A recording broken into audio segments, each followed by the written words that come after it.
сайн байцгаана уу? Сайн. Аасо. За тэгэхээр хүүхдүүд бүгдээрээ хичээлээ эхлэе. Өнөөдрийн хичээлээр за хүүхдүүд сурагч та нар 2000 төгрөг өөрсөндөө 2000 төгрөгтэй байгаа гэж бодъё. За тэгвэл одоо энэ дээс бүгдээрээ бүтээгдэхүүнийг өөрсдөө сонгож авъя. 2000 төгрөгтэй. За одоо энэ дээс эдгээр бүтээгдэхүүнээс та нар сонгож аваад өөртөө өдөртөө яаж хэрэглэх ямар бүтээгдэхүүн яг 2000 төгрөгөндөө тааруулаад сонгож авах нь. За хоорондоо ярилцъя. Бүгдээрээ ширээн дээрээ бүгдээ хоорондоо ярилцаад юу ямар бүтээгдэхүүн авах вэ? За хоорондоо ярь. Босонд гараа өргөн.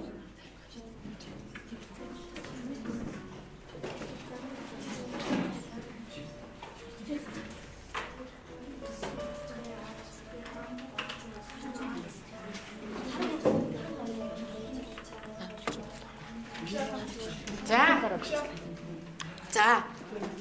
Гамбургер тустай үзэлтэй аацтай юу? Үзний шүүс. За, нийт 2000 төгрөг болсон тий. За, яагаад энийг сонгосон юм? Энийг минь зарай тустай. За, арц чамд ямар хэрэгтэй вэ?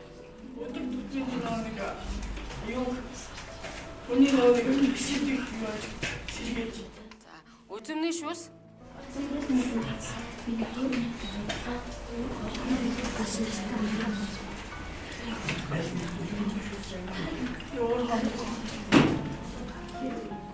Босоо. За танаас нэг ширэнэ. За. Наполеон, гамбургер. За. Яагаад энийг сонгосон юм? Өлсгүйгээ сонгож байгаа юм байна те. За танаас ширэнийхэн. Сонгосон. За 2 Наполеон, 1 арц, 1 чихэр тэгэхэд нэг ундаа үзний шүүстэй. За Наполеоныг яагаад сонгов? Тэр нөгөө өдөр эзэгтэй юм шиг. Эдэнхтэй. За ундаа яагаад сонгосон? Ундаа амын цагаар тайлбарлаж байна. За өшөө. Тэр нэг арц хэдий суралцсан хамаалал болж байна. За танах тийм. За танах. Наполеон гэн арц. Энэ хоёрыг сонгосон. За Наполеон чамд Наполеон ямар өөрөвтэй тий? Чамд ямар ач холбогдолтой? Наполеон үеиг арц болохоор эрүүл мэнд. За тэгвэл бид нэр 2000 төгрөгөөр ийм бүтээгдэхүүнийг хүнсний бүтээгдэхүүнийг бид нар авч идэх хэрэгэлт болох нэ, тийм үү? За тэгвэл өнөөдрийн бидний үзэх гэж байгаа хичээл маань ямар сэдвтэй хичээл байж болох нэ?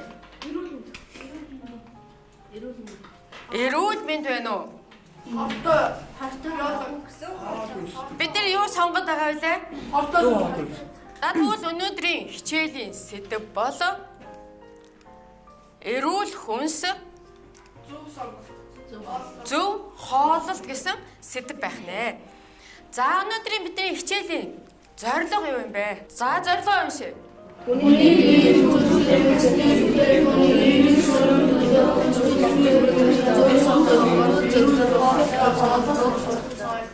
За тэгэхээр хүний биед үзүүлэх хүнсний бүтээгдэхүүний эерэг сөрөг нөлөө болон хүнсний бүтээгдэхүүнээ зөв сонгох буюу хүнсний бүтээгдэхүүнийг хэрхэн яаж зөв зохистой хэрэглэх вэ? Тийм ээ, зөв зохистой хооллоход бид нар яах нь суралцах нэ. За өнөөдрийн хичээлийн зорилго бол энэ байна. За тэгвэл энэ зорилгынхаа үндсэн дээр бид нэр ямар зорилтуудыг биелүүлэх вэ? За нэгдүгüүрт нь за эрүүл хүнс ямар байх ёстой вэ? За хоол хүнсээ зөв сонгох юм. Дараа нь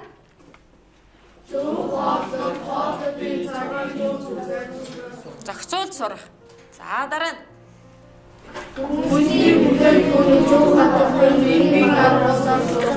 за бидний хичээлийн зорилт бол эдгээр 4 зорилтын дагуу хичээлээ үзэх нэ. За одоо бүгдээрээ самбар дээрх зургийг харъя. За энэ ямар бүтээгдэхүүн бэ? За яогурт гэдгийг мэдэж байна. Ямар яасан бэ? Өгзөрсөн байна, тийм үү? За дараагийнх нь. Муудсан байна. За бас муудсан байна, тийм ээ? Дараагийнх нь. Таалах хөгзөрсөн байна. За энэ ямар зургийг үзүүлж яах гэхээр бид нар яах нь вэ? Энэ зургийг хараад хүнсний бүтээгдэхүүн яах ёстой байх нь вэ? Зөв сонгох ёстой байх нь тийм үү? За тэгвэл одоо эдгээр маань яагаад хөгзөрсөн юм бэ? Яагаад муудсан юм бэ? Удаан хугацаагаар ашигласан хугацааг нэвтрүүлж ашигласан. Буруу температур файл. За буруу хадгалсан байна тийм үү? За тэгвэл хугацааг нь бид нар яах нь? Хүнсний бүтээгдэхүүн дээрээс бид нар хугацаа гэдэг юмыг харах нь. За тэгвэл одоо бүгдээрээ ширээн дээр чинь сүүний сав, ундааны савнууд байгаа тийм ээ. За энэ бүтээгдэхүүнүүдийн бүгдээрийн хугацааг нь харъя. За хугацаа нь хаана байна? Бүгдээрээ хараарай. За хугацаагүй юм байна уу? За ямар юм? За энэ бол яг хөглөр нөгөө дээд талын таган дээр бол байж байгаа тийм ээ. За ундаан дээр байна уу? Ундаан дээр байх ёстой. Бага тийм ээ. За хугацаанд байгаа биз? За хугацаанууд байна. За тэгвэл савтай бүтээгдэхүүний хугацаа нь бол тэмдэглэгдсэн байгаа тийм ээ. Үйлдвэрлэсэн хугацаа тэгээд яах нь дуусах хугацааг нь тэмдэглэсэн байж идэх байх нь шүү дээ тийм ээ. За тэгвэл одоо та нар хүнсний бүтээгдэхүүн авахдаа яах ёстой байх нь? Хугацаагаа харах шаардлагатай байдаг байх нь шүү дээ тийм ээ. Хугацаагүй бүтээгдэхүүн бид нар авбал ямар одоо за саяных шиг яах нь хортой тийм ээ. Муудчихсан, хөгзөрчихсөн, хугацаа дууссан ийм бүтээгдэхүүн авах болох нэ тийм үү? За цаасан бүтээгдэхүүн байгаа цаасан дээр тийм ээ. Одоо цаасан дээр бол хугацааг нь ямар байдлаар хадгалсан байх вэ гэхээр зарим нь яах нь он сар өдрийг бичээд оны өдөр сарын өдөртөө ингээд биччихсэн байдаг байх нь шүү дээ тийм ээ. За тэгэхээр энэ бүгдийг сайхан бүгдээрээ харах хэрэгтэй байдаг байна. За хүнсний бүтээгдэхүүн хэрхэн яаж хадгалах ёстой вэ? За юу гэж бодож багаараа яриад өндөө ирсэж байгаа. Юу гэж бодож байна?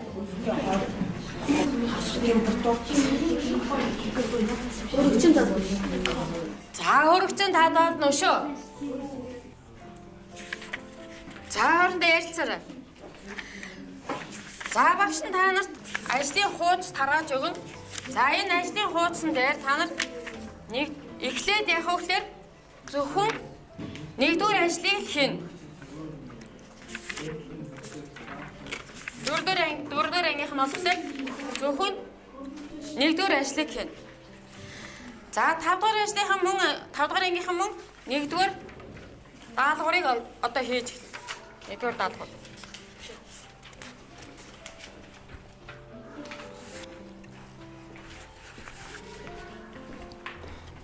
Бүгдээрээ нэгдүгээр даалгавруудаа хийгээд.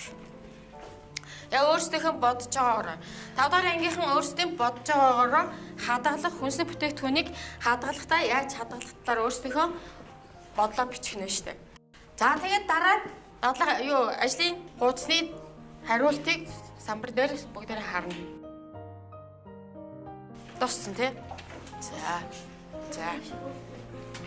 За одоо тавынхан ажиглаа. Та нарын хийсэн зүйлтэй ер нь төгж очиж гэнэ үү? Тийм ээ? Өөрсдийнхөө сайн ажиглаад хараарай.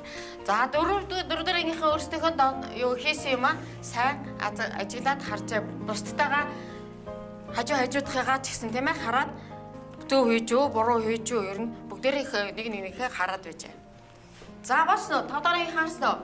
Та нар ч зурж гэнэ үү? Нэг зөрөхгүй байна уу? За 5 дугаар 4 дугаар ангийнхан даалгавраа харъя. Бүгдээр ингэ сумын заагаад өгсөн байгаа. Өнгөөр нь сумуудын заасан байгаа. За харж байна уу?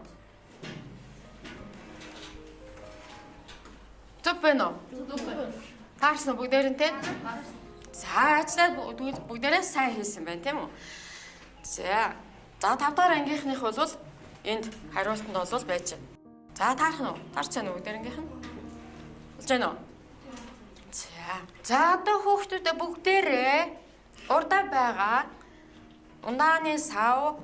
За тэр савнуудынхаа, ууднуудынхаа гадна талд байгаа тижээлэг чанар гэсэн хэсгийг бүгдээрээ ажиглая. Тижээлэг чанар гэсэн хэсгийг ажиглаарай. Тижээлэг чанар гэсэн хэсгийг хараад. Бүгдээрээ хараарай. За тижээлэг чанар гэдэг дотор юу байх шиг вэ?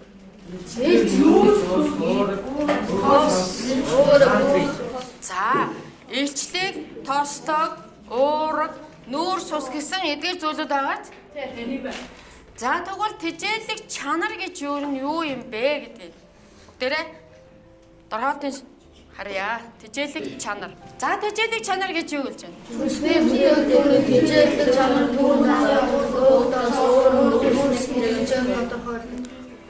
Зүйтэй. За тэгвэл хүнсний бүтээгдэхүүнд агуулгадж байгаа бүх яг нь уураг, нүүр, сус, за тэгээд тос, өөх тос эдгээрийг бол юу гэдэг байх нь? Тижээлэг чанар гэж агуулгаддаг. Тэгэхээр бид нарт энэ бидний идэж байгаа хүнсний бүтээгдэхүүн дотор ч юу агуулгаддаг байх нь? Өөх тос байх нь? Бага. Нүүр сус байна уу? Байна. За уураг байна уу? Байна. Тийм ээ. За тэгвэл бүгдээрнгийнх нь одоо хэмжээг нь тодорхойлсныг бол юу вэ? Тижээлэг чанар гэж нэрлэдэг байна. За тэгвэл тижээлэг чанар гэдэг бидний хүнсний хэрэглэж байгаа хүнсний бүтээгдэхүүнүүд дотор ч бүх зүйл эдгээр бүгдээрээ агуулгадж байдаг байна. За илчлэг чанар бие махбодын үйл ажиллагаа хэвэн явагдахад эрчим хүчний их үүсвэрийг илчлэг чанар гэж ярьдаг. За тэгвэл бие махбодын үйл ажиллагаа хэвэн явагдахад за та нарын бие махбодын чинь үйл ажиллагаа хэвэн явагдахад энэ илчлэг гэдэг зүйл маань яах нь маш ач холбогдолтой хэрэгтэй зүйл байдаг байна шүү дээ тийм ээ. За бид нар илчлэгийнхаа хэмжээг харъя. Андрийн үдж байгаа одоо бүтээгдэхүүнүүдийн гадна талд илчлэг нь байгаа. За заримынх нь илчлэг нь ямар байна? За зарим хэлбэр. Тэгэхээр ерөөсөө бидний иддэг зарим хүнсний бүтээгдэхүүнд илчлэгийн чинь хэмжээ бүгд ижилхэн байх нь уу?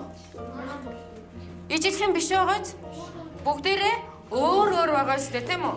За илчлэгээ бид нар мэдчихлээ. Уураг гэж юу юм бэ?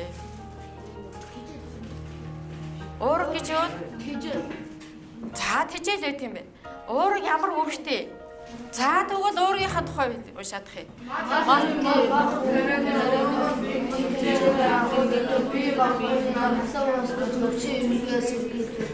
За уураг гэдэг юм хүнд байдаг уу? Байдаг. Ургамалд бий юу? Амьтанд байгаа юу?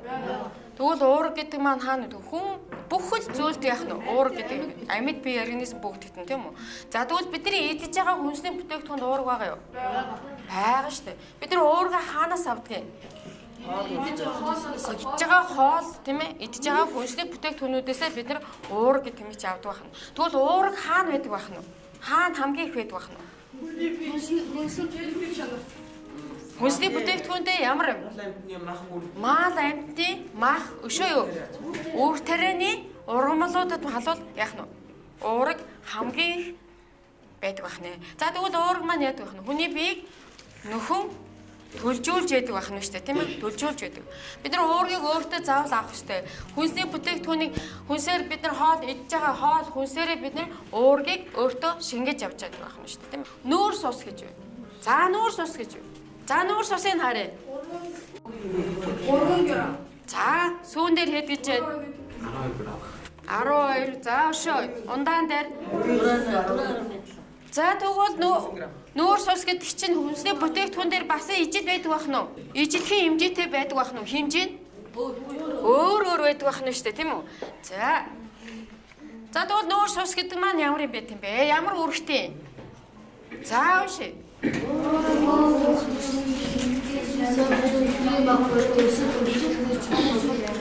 За уураг өөх тосны шингэцгийг яах нь вэ? Шингэцгийг нь яадаг? Сайжруулдаг. Биш үү яадаг? Бие махбодын өсөлт төгжөлтөнд хамгийн гол үүргийг гүйцэтгэдэг. Нүүр сус гэж юу ямар юм байдаг юм болоо? Бидний идж байгаа хүнсний бүтээгдэхүүнд байгаа юу? Байгаа. Хамгийн гол нь ямар бүтээгдэхүүнд их байдаг? Нүүрс ус гэж. Ямар бүтээгдэхүүнд их байдаг юм бол? Чипс. За сүүнд байгаа. Ихэвчлэн юу? Цагаан. Ургамал тийм ээ. Ихэвчлэн яг жимсэн бүтээгдэхүүн, жимс гэнэ тийм ээ. За тэгвэл одоо энэ дээр харъя. Нүүрс ус. Илчлэгийн их усэр болдог гэсэн. За тэгвэл одоо эндээс ямар бүтээгдэхүүнд хамгийн их нүүрс ус байгаад идэг юм шиг байна? Урлан бүтээгдэхүүн. За гурилан бүтээгдэхүүн байна. Биш үү юу? За жихэр байгаа үстэй. Хамгийн их хэдэ бидний та нарын хүүхдүүдийн ихэдэх дуртай жихэрэнд бас яах нь нүүрс ус хамгийн их хэмжээгээр агуулгадж байдаг байх нэ. За дараагийнх нь бол өөх тос. За өөх тос та нарын юу дээр ямар хэмжээтэй байх шиг байна? 1.2. За За тэгвэл бүх бүтээгдэхүүнд яах нь өөр хэмжээтэй байдаг байх нь шүү дээ, тийм ээ. За тэгвэл өөх тос маань ямар үргийг гүйцэтгэж байна? За уншия.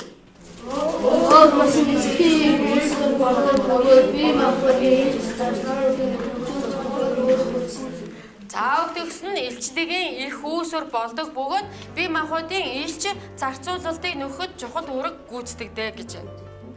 Тэгэхээр өөх тос гэдэг нь илчлэг гэдэг чинь юу? Бид нар дулааныг яагаад хүн дулаан биеийн дулааныг хадгалаад байж чаддаг тийм ээ. Тэгэхээр энд бол бид нар өөх тос хүнд бол өөх тос гэж юм байгаа биз дээ. Байгаа тийм үү? Тэгвэл бидний идж байгаа хүнсний бүтээгдэхүүн дотор ч өөх тос гэж юм агуулгаж байгаа юу? Агуулгадж байдаг тийм ээ. За тэгвэл сүүнд ч ихсэн яах нь өөх тос агуулгадж байдаг. Одоо талах бидний идж байгаа хүнсний бүтээгдэхүүн талханд бас яах нь өөх тос гэдэг юм чим агуулгадж байгаа тийм ээ. За тэгвэл одоо ямар бүтээгдэхүүнд өөх тос ихэвчлэн байна вэ гэдэг маань хамгийн их хэмжээтэй нь бол зарим ургамал тосны гарлаа ургамлууд оливын тос. Энд бол тос маань хамгийн их агуулгадж байдаг байх нь шүү дээ. За дараа нь эрдэс бодис. За зарим бүтээгдэхүүн дээр эрдэс бодис байна уу? Байхгүй. Заримд нь эрдэс бодис гэж бол байгаа байдаг байх нь шүү дээ тийм үү? За тэгвэл эрдэс бодис гэдэг маань ямар юм бэ юм бэ? За уншаарай.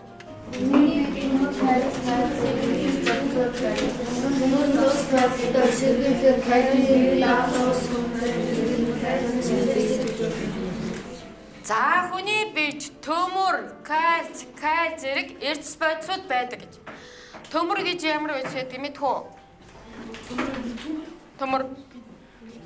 Төмрийн бэлтгэл гэж ярьдаг тийм ээ. За тэгвэл кальц гэж байна. Кальцыг та нар мэднэ үстэй. За тэгвэл кальц хаана ямар хэрэгтэй хүнд?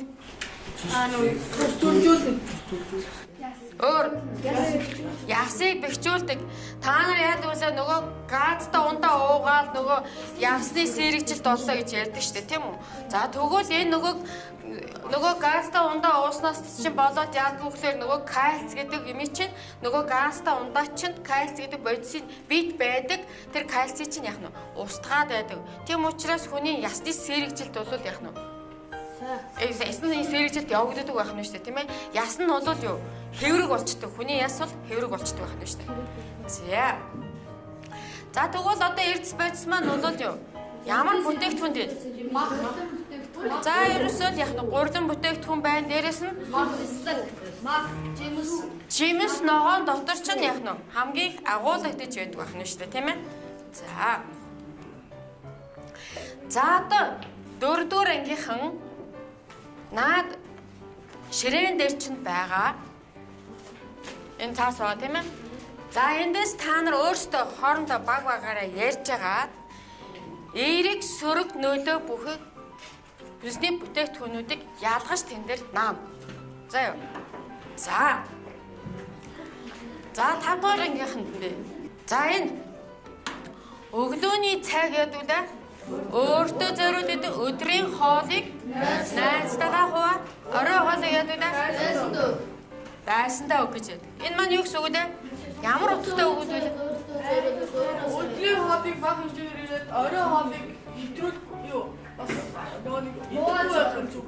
Тэгвэл энэ үг маань нийтдээ юу гэсэн утгатай үг болох нь вэ? Өглөө өдөр нь Та нар яа өглөө өдөр нь ийм болно, орой хоол нь хор болно. За тэгэхээр бид нар яах гэдэг зөв хооллож сурах гэдэг тийм үү? За тэгвэл одоо та нар 2 дугаар даалгавраа хийн. Тодорхойгийнх нь 2 дугаар даалгаврыг хийн. За би 2 дугаар даалгавар дээр юу байгаа гэхээр та өдөрт хэдэн удаа ямар хоол идэх. Яг өөрсдийнхөө идэх хоолоо энэ дээрээ бичнэ. 2 дугаар даалгавраа тэгээд бичнэ. За 4 дугаар ангийнхан одоо за эерэг нөлөө бүхий зүйлүүдээ бүгдийн тэн дээр наагаад сөрөг нөлөөгийн тэн дээр ширээнээсээ ингээ босоод наагаад явчихна. За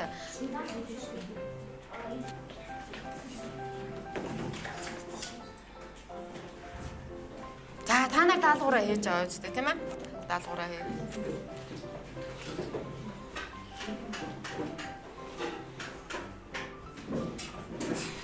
За тэгээд хоорондоо ярина. Танах яагаад эерэг нөлөөнд ийм бүтээгдэхүүнийг яагаад энэ тавьсны чинь би дараа нь асуу. Тийм ээ? Ямар нөлөөтэй энэ онос тийм үү? Танах сөрөг нөлөөнүүдэд тийш тавьсан бол эдгээр чи яагаад та нар сөрөг нөлөөтэй хүнсний бүтээгдэхүүн гэж ялгаж тэнд наас юм бэ гэдгээгээ та нар яг надад хариулна. Ойлгосноо? Орондоо багаараа ярилцчаа. Тэгээд хин хариулах уу, тийм ээ? Танах сөрөг нөлөө тий?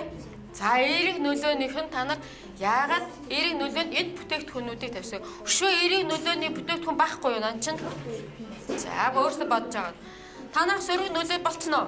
Сөрөг нөлөөний өшөө бүтээгдэхүүнүүд байгаа бол тэн дээр авчична. Сөрөг нөлөөнүүд. За та нар болцноо. За та нар өөрсдийнхөө хоол яг зөвхөн яг өөрсдийнх нь хоолны дэглэмэд бичнэ штэ тийм ээ. Тэрнээс яг ингэж хоолдог яг юу идэгдгийг тийм ээ. Ямар хоол идэгдгийг гэдгээгээ тодорхой бичнэ шүү. Энд дээр яг өөрсдөө яг ямар хоол идэгдгийг өдөрт ямар хоол идэгдгийг тийм ээ. Өдөш баг үдэд ямар хоол, их үдэд ямар хоол, орой ямар хоол идэгдгийг яг тэр хоолныхоо нэрийг бичнэ. Өдөр хоол идэгдэггүй гэвэл одоо тэгээ юу идэгдэггүй юу идэгдэг баг зэргийн юм одоо хүнсний юу авч идэгдэггүй тийм ээ тэрийгэ бичээ. Болсон танах. За нэг нь танах эерэг нөлөө. За яагаад эерэг нөлөөнд эдгээр бүтээгдэхүүнүүдийг чи сонгож тавьсан юм бэ? За тэрийгэ тайлбарлаад. Эерэг нөлөөд энэ хүнсний орнууд хүний бинцээ. Тэгээд хүний нөлөө дахлаа хийж байна. За өшөө нан чи сүү тараг тавьсан байна. Хамгийн доотлих нь энэ одоо юу юм? За эднэрийг яагаад тавьсан? Чамд ямар ач холбогдолтой юм? Хүний чинь харгуул чигээр таймаар нь болохоор хүний шүдний цаал юм байна. Цаал цэг. Энэ сайн. За босоо. За танахаас. За сөрөг нөлөөн дээр эдгээрийг яа сөрөг нөлөөн дээр тэдгээрийг тавьсан юм бэ? Дандаа Монгол бол ясны ширэг шүү дээ. Одоо юу? Гараа. Өөр харгалуулт гэх байсан. За. Билүү мод ихэд халуураа тэгээд.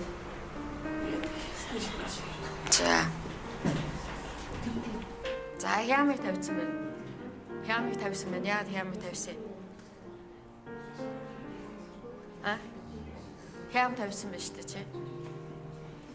Хям ямар хор нөлөөтэй? Өөх төс өдөр юм. За наадынхан загсыг яагаад тавьсан?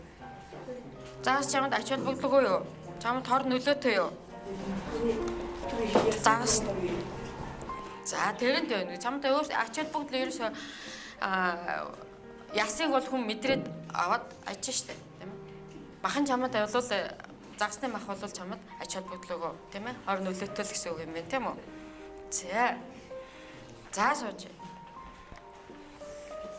За энэ хямыг сонгосон байна. Та нар хям иддэг үү? Иддэг. Хям ямар хор нөлөөтэй? Өөх тостой. За хагас боловсруулсан бүтээгдэхүүн. Бүргэр та нар иддэг үү? Иддэг. За бүргэрийг яагаад эерэг сөрөг нөлөөн дээр тавьчих. Хардуулдаг. Хараадуулдаг гэж тийм үү? За өшөө бэлэн гомон. За тэр ундаа эдэрчи та нар бүгд ингэ иддэг үстэй тийм ээ. Тэгвэл яагаад сөрөг нөлөөн дээр тавьчих юм бэ?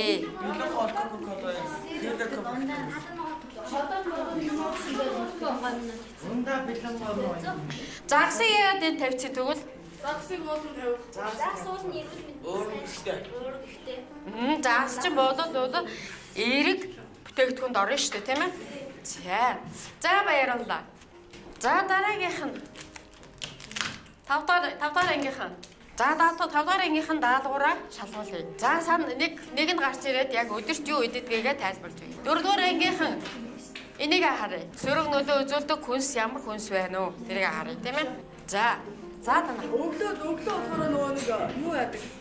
Өглөө тэ хоол молоо нөгөө нэг эрт босоод халааж идэж чадахгүй болохоор хүмүүс нөгөө нэг талах. Тэгээд элсэн чихэр маслыг хэтрүүлж иддэг.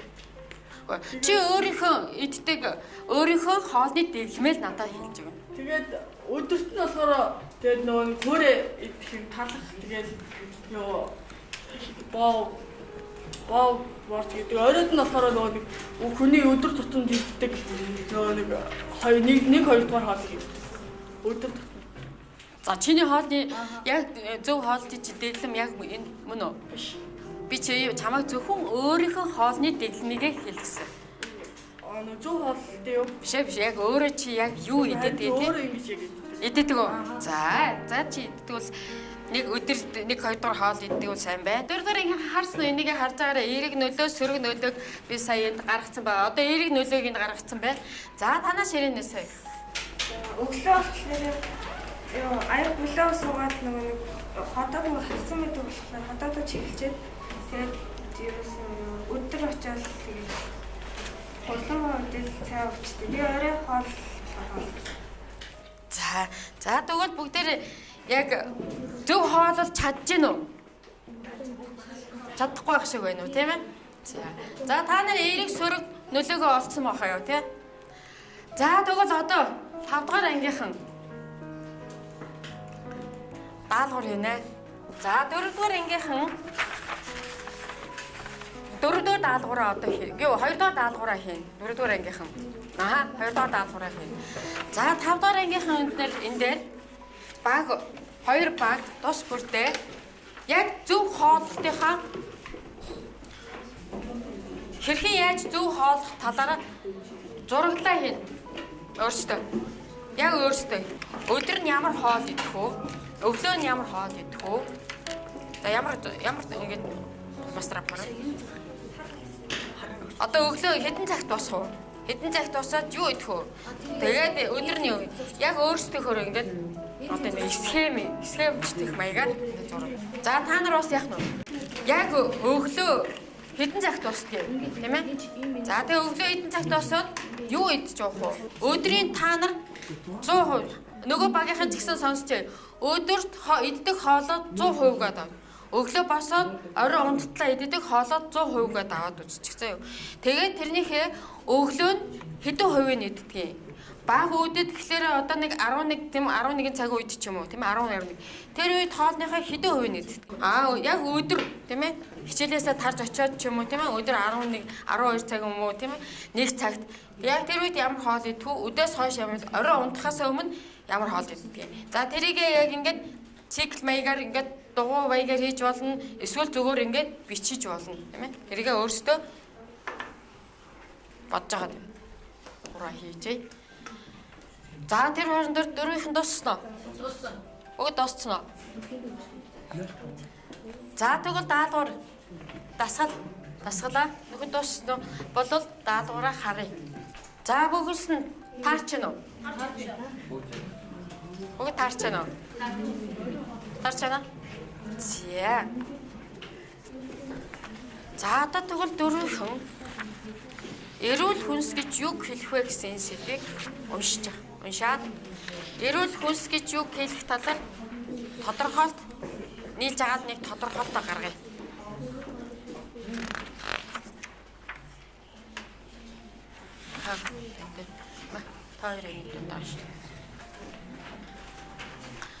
Эрүүл хүнс гэж юу хэлэх талаар тодорхойлол гаргаад бичнэ. Наадхаа сайн уншаад эрүүл хүнс гэж юу хэлэх вэ?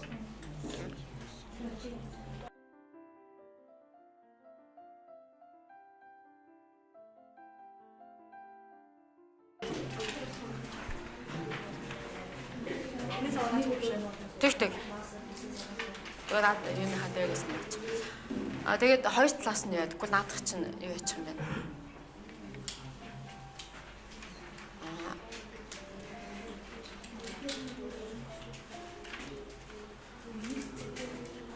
Тэгээд над дээр хоолныхаа би танарт хэлсэн шүү дээ. Хоолны чинь өглөөнөөс орой 24 цаг хүртэл идэх хоолоо 100% гэж авч үзээд өглөө хоолныхоо хэдэн хувийг нэдэх вэ? Өдөр хоолныхоо хэдэн хувийг нэдэх вэ, тийм ээ? Орой хоолныхоо хэдэн хувийг нэдэх вэ? Тэр хувиа бас бичвэл та нарт хэрэгтэй. Анаар ч гэсэн тийм ээ? За та нар эрүүл хүнс гэсэн тодорхойлолтой, тийм ээ? Эрүүл хүнс гэсэн тодорхойлолтод дотроо бодож байгаарай.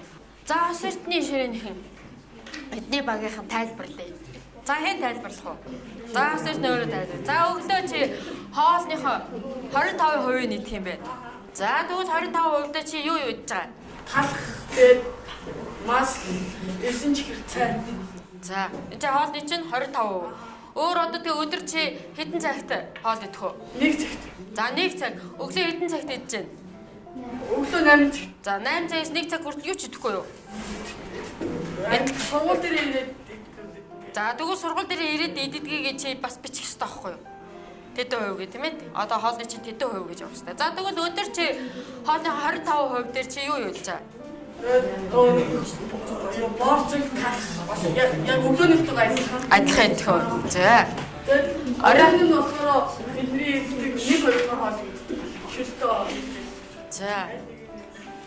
Тэгэхээр хоолныхоо хэдэн хувийн чи орой идчихэж байна? 50% идчихэж байна. Тэгэхээр энэ чиний зөв хооллолт юм зөв?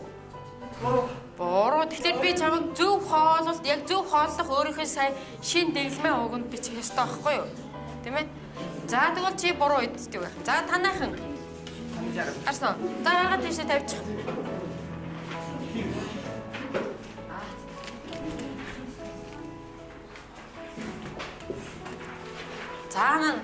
За танах. За хэдэн цагаас хэдэн хувийг нэж байна. Уг нь та нар хоолныхоо зөв хоолтойхоо дэглэмийг уг зохиож бичих хэрэгтэй байхгүй юу? Уг нь бол тэгж хэлсэн шүү дээ танаас тэг. Та нар ойлгоогүй. Өглөө 12 яагаад хичээлдээ хасаа 10. Жаахан чанга. Тэгээд өдөр хичээлээ тараад гэртээ очичоод 30% нэмээд тэгээд өдөр болохоор 10% орой 50. За ийм дэглэмтэйгээр л энэ. Тэгвэл одоо чи яг энэ дэглэмээрээ л явах уу? Ийм дэглэмээрээ л явна гэсэн ойлголт болох нь шүү дээ, тийм ээ? За сууч. За тэгвэл нөгөө зөв хооллолтын дэглэм чинь самбар дээр юм.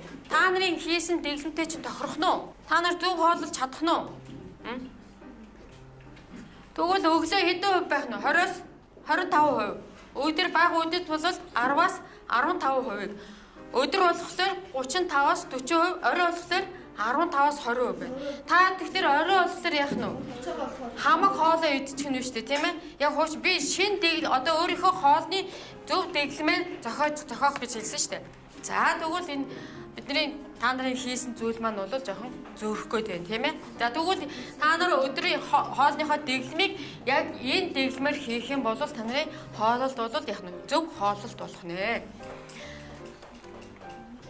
За тэгвэл одоо энэ дэр бүгдээрээ хоорондоо зохицохгүй хоол ямар хоолнууд байдаг юм бэ? За бүгд ажиглаад хараа. За загсны мах сүү хоёр. Энэ хоёр хоорондоо зохицох нь уу? Загсны мах идээд араас нь сүү ууж болох нь уу? Болохгүй байх нэ. Дараа нь сүү уучаад араас нь жимс идэж болох нь уу? Болохгүй байх нэ. Дараа нь дахианы мах тараг. Дахианы мах идчихэд араас нь тараг идэж болохгүй байх юм, тийм ээ? Өндөг идчихэд дараа нь жихэр идэж болохгүй нэ. Сонгийн идчихэд зөгийн баал идэж болохгүй. За хоньны мах идвэл дараа нь жихэр идэж болохгүй. Тэгэхээр эдгээр хүнсний бүтээгдэхүүнүүд маань бүгдээрээ яах нь зогцдгүй хоол хийж байгаа нь шүү дээ. Хоол байх нь шүү дээ. Тэгэхээр энийг сайн ажиглаж аваарай. За тэгвэл одоо зөв хооллолт гэдэг маань бол юу гэсэн үг байх нэ? Зөв хооллолт гэдэг нь альва охин өөрийнхөө бие оригноос цаг үйлрэл төлөвлөсөн ажлын нөхцөл байдал зэрэг төвлөрсөн хоол хүнсээр харуулж ирэх. За тэгэхээр бидний хоолоо яах нь өөрийнхөө нас, цаг, уйлрал өдөр тутмынхаа ажлынхаа нөхцөлд тааруулж хооллох ёстой юм. Үгүй ингэж яг зөв тааруулж тохируулж хоолныхоо дэглэмийг бид нэр зохиож чадах юм бол зөв хооллоно гэсэн үг. Зөв хооллож чадж байна гэдэг маань бид нар ямар байна гэсэн үг вэ? Эрүүл байна л гэсэн үг тийм үү? Эрүүл байна гэдэг чинь бид нар эрүүл саруул байна гэдэг чинь бидэрт яах нь вэ? Ирээдүйд бидэрт хэрэгтэй. Бид нар ядад эрүүл байна гэдэг чинь хэрвээ өвчтөе тийм ээ хоолоо зөв хэрэглэж чадахгүй хоол хүнсээ бид нар буруу сонгосноос болоод ямар өвчин тусч болох вэ тийм ээ. За тэгвэл ямар нэгэн өвчин туснаас болоод бидэрт юу хэрэгтэй болох вэ? Эм тариа хэрэгтэй болно. Эм тарийг чи бид нар юугаар авах юм? Мөнгөөр аавна. Тэгэхээр чин бид нар энэ эрүүл зөв хооллоод дээрэс нь хүнсээ зөв бид нар сонгож чадах юм бол энэ бүгдийг бол яах нь хэрэглэхгүй хоол мөнгийг хэрэглэхгүй байж болох нь эм тариа өөртөө авч хэрэглэхгүй байж болох нь шүү дээ тийм ээ. За тэгвэл одоо эрүүл хүнс гэдэг маань ямар байх ёстой вэ? Өнөөдрийн бидний хичээлийг үзснээр эрүүл хүнс гэдэг маань ямар байх ёстой? Хүний бие тустай хон өглөөгүй. За шүү. Цагийн хөвөрлөлттэй байна. За эрүүл хүнс зөв хооллолтоороо биш эрүүл хүнс гэсэн штэ. За өшөө өөр юм. За нэг юм. За та нарын идэж ууж байгаа хүнс чи юугаар байдаг байх хэвээр? Амин дэмэр бид нар амин дэмэр баялагал хүнсний бүтээгдэхүүн авч хэрэглэж явах юм бол бид нар эрүүл хүнс хэрэглэж яана л гэсэн үг байна. За тэгвэл хоёр талт нь ямар байх хэвээр? Хөгзөрч муудаагүй байх хэвээр. Хамгийн ихний слайд дээр үзсэн тийм ээ? Бид нар хөгзөрсөн хүнсний бүтээгдэхүүнүүдийг үзсэн тийм үү? Энэ маань юу? Хадгалалтаас шалтгаалдаг. Тэгвэл бид нар одоо өнөөдрийн хичээл дээр хүнсний бүтээгдэхүүнүүдээ хэрхэн яаж хадгалахыг мэдэж авлаа. Нэгдүгээр тийм үү? За хүнсний бүтээгдэхүүнийхээ хугацааг бид нар яаж харахыгаа мэдэж авсан тийм ээ. Тэгэхээр бид нар хөгзөрч муудаагүй хүнсний бүтээгдэхүүн маань бол яг нь эрүүл хүнс гэдэг байна тийм үү? Дараагийнх нь хугацаанд дуусаагүй гэж хэлсэн тийм ээ. За дараа нь шингэц сайтай. Шингэц сайтай хүнсний бүтээгдэхүүн бидний хэрэглэж чадах юм бол энэ бол юу? Зөв хооллолт дээрээс нь эрүүл хүнс болох нэ. Тэгвэл бидний өнөөдрийн үдсэн хичээл бол яг эрүүл хүнс зөв хооллолт гэдэг. Энэ хичээлээр бид нар юу зорилттой биелүүлж чадав? За зорилттой эргээд санаа. За ямар зорилттой байлаа? Эрүүл зөв хооллохоос гадна яах вэ? Амин дэнтэй хүнс хэрэглэн өшөө. За хоол бүтээгдэхүүнээ бид нар яах ёстойсэн? За хугацааг нь харна дээрээс нь. Зорилтоо эргээд харъя. За зорилтон дээр харъя дээр. За нэгдүгээр зорилт эрүүл хүнс ямар байх ёстой вэ? За хүний бид шингэц сайтай байх ёстой гэсэн тийм үү? За хоол хүнсээ зөв сонгож чаддаг болсноо? Эерэг сөрөг нөлөө гэдэг хүнсний бүтээгдэхүүнээ мэдэж авсан уу? Авсан. За дараа нь зөв хооллолтын талаар зөв хоолтой бид нар зөв хооллох дэглэмээ зохиож чадах уу? Одоо. За тэгвэл зөв хооллох тэр зөв цагаа болоод бид нар зөв зохицуулж чаддаг боллоо. За хүнсний бүтээгдэхүүнээ хэрхэн яаж хадгалах талаар энгийн аргуудыг сурч чадав уу? Хүнсний бүтээгдэхүүнүүдэд хадгалж чадах уу одоо? За тэгвэл бүгдээрээ хүнсний бүтээгдэхүүний эрүүл хүнс гэж юу хэлэх вэ? Эрүүл хүнс яаж зөв хооллох уу гэдгийг бид нар бүгдийг энэ дөрвөн зорилтынхаа дагуу хичээлээ биелүүлж чадлаа, тийм ээ? За өнөөдрийн хичээл дууслаа. Та бүгдэд хичээлд идэвхтэй оролцсонд баярлалаа.